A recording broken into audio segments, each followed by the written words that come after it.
Say you're. You're. Yeah. We gonna move on to everybody's favorite segment. It's called Scuffs My Timbs. Oh, it's not yours? I may not be her. Talk to him more. Nah, she said facts. So, Mr. Adam had a good one today. It's about to get Yes, he spicy, did. motherfucker.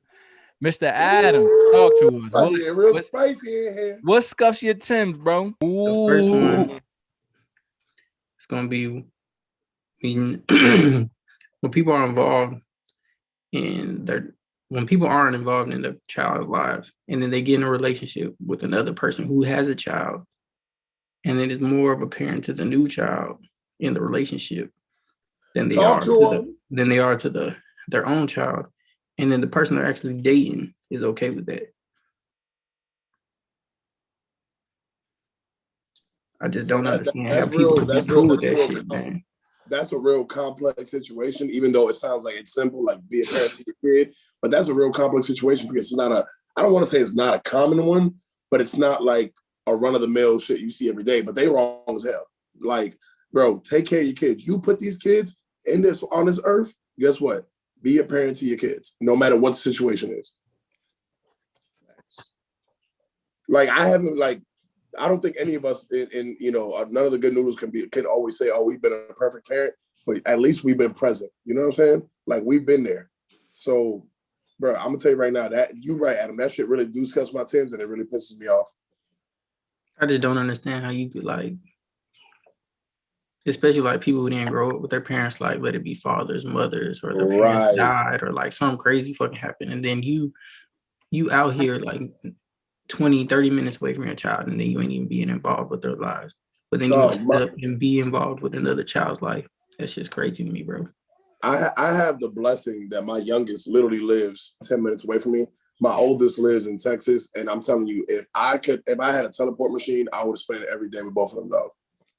Like, and like literally just fly back and forth and teleport back and forth. I fucking wish, man. Like my daughter, my oldest daughter, she's all the way on the other side of the country, and I wish I could just teleport over there, man. Like, like sometimes the schedules conflict, and it's rough for me to get on the phone with her or whatever the case, or she's playing and don't want to talk or whatever. Like, that's the hard part. But man, like that does puzzle me, bro. Like, I don't know, like you meet your child, you there for the birth and all that other stuff, and then whatever the circumstances are. And then, like, I don't know, man, like, how can you not, like, want to be a part of their life? Like, how can you just accept, like, oh, nah, just do whatever, hit me up whenever? Like, and then if it's a baby or, like, a toddler, like, they may not always be like, oh, I want to talk to daddy or mommy or whatever the case may be. But, man, that shit is rough. Like, how the fuck, like, like, I've been in that situation where, I got out of my first marriage, I had a kid, and then, like, I met my wife, and she had 3 boys already. So it's like, I got to be a figure to them, but like, I'm still already a parent. I'm not gonna sit here and be like, I'm present with them because I'm with them every day. But like, I still do what I can to try to be involved with my daughter.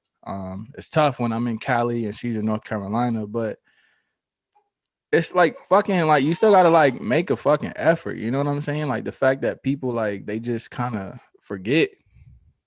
Like, like, it's been. I don't know. I just don't understand how you could like go days in, days out without talking to your child. Right. Even if my sons aren't with me on, like, today, they spent the night elsewhere last night. But I texted them last night, made sure they were straight, and then today we already was texting earlier.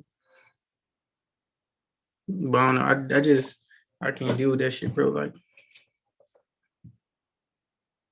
I'm too involved with my kids for all that shit.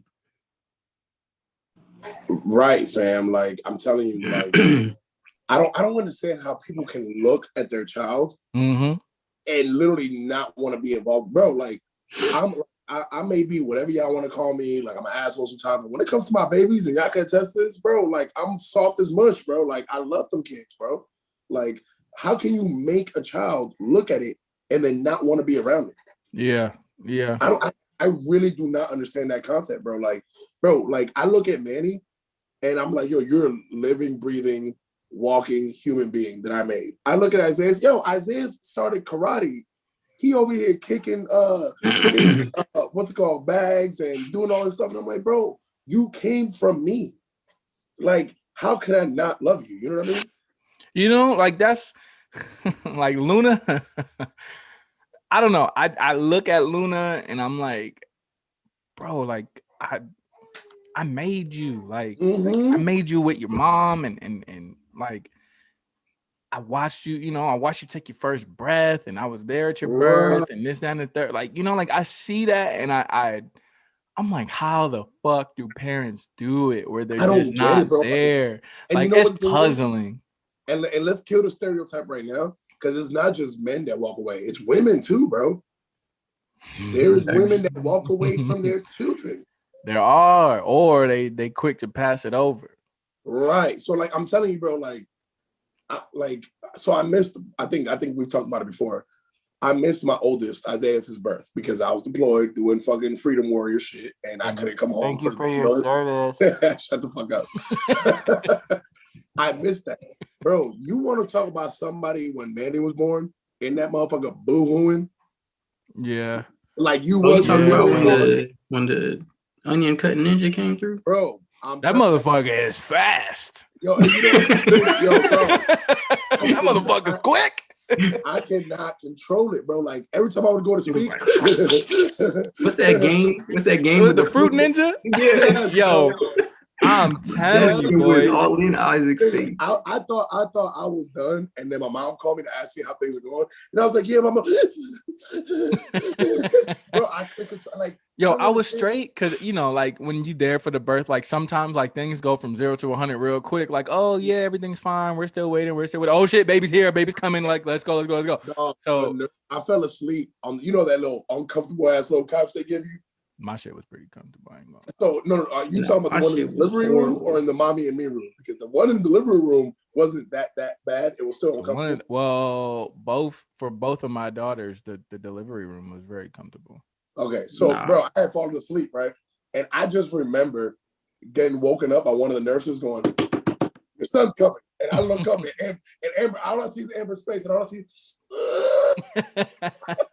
I'm like, oh shit. Yo, everything was cool. Like I was watching Luna be born, and then like she was born. I was like, okay, cool. You did it. You did great. This is amazing. It's the most beautiful shit I ever seen in my life. Yo, I got to, like, they were like, oh, like, do you want to hold her like skin to skin contact? And I'm like, yeah, sure. Take the shirt off. Dad body's on display. All that shit, right? Yo, I sit down. Yo, I held Luna, bro. I lost my shit. I remember the text. I remember the exact. And then I even showed you the video, bro. I lost my shit. I still have the video saved on my phone. Yo, I was fucking going. It was a rough circle of events, I'll say. The circle of life is crazy. We'll just go with that. But back to what you were saying, Adam, I think that fucking absolutely scuffs my Timbs. It's crazy? Adam, my fucking dad does that. I've never met my dad in person. I've never met Craig in person. I spoke to him over the phone a few times, and I could kind of tell that he just really had no interest in having a relationship with me or whatever the case. So he and I just don't have a relationship. And I've called, I've texted, I've reached out. I've even went as far as saying like, yo, happy Father's Day type shit to that dude. And I got nothing.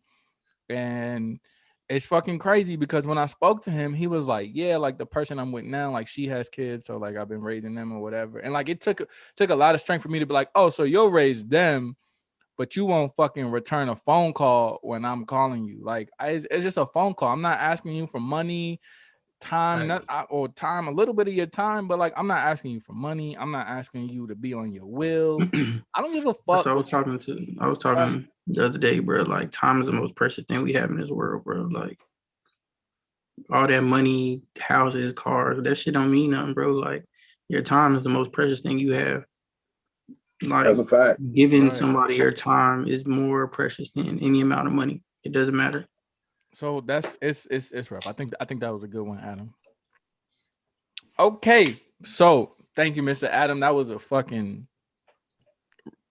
That scuffs my Timbs too. Is all I'm gonna say. That scuffs a lot of people's Timbs. You were speaking facts. Yeah, that's some shit, bro. That's a good one. Hey, listen up, loyal noodles. If that scuffs your Timbs too, let us know. If that doesn't scuff your Timbs or you don't really give a fuck, then let us know too. Facts. If there's something that scuffs your Timbs, let us know that too. We want to know. Say you're